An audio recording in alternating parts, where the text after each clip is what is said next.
what is the significance of Peter in that moment grabbing he could have just said, hey, stand up and walk. And that wouldn't have been wrong, but what is the significance of him actually grabbing his hand and pulling him up? Do you feel a tingling? Is there a tingling in your toes? Do you feel something in your legs? Should I pull him up? What do you think, John?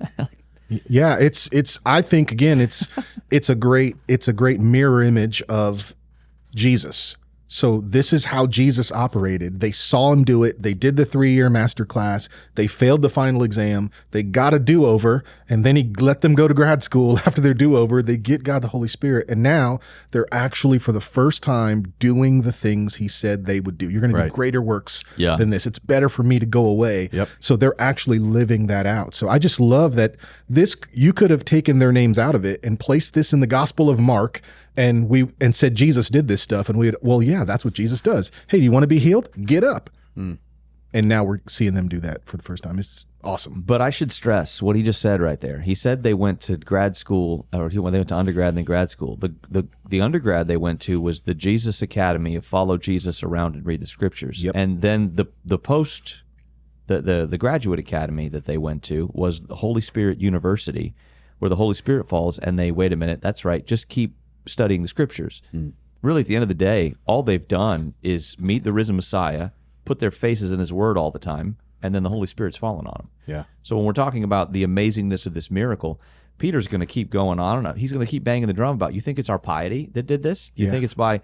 In the next chapter, he's going to stand to address all the temple leaders, who he has to be frightened of, had to have been at least on Good Friday, because he was the one who was slinking out trying to get away, like, no, I'm not with Jesus, when Jesus was arrested. Right.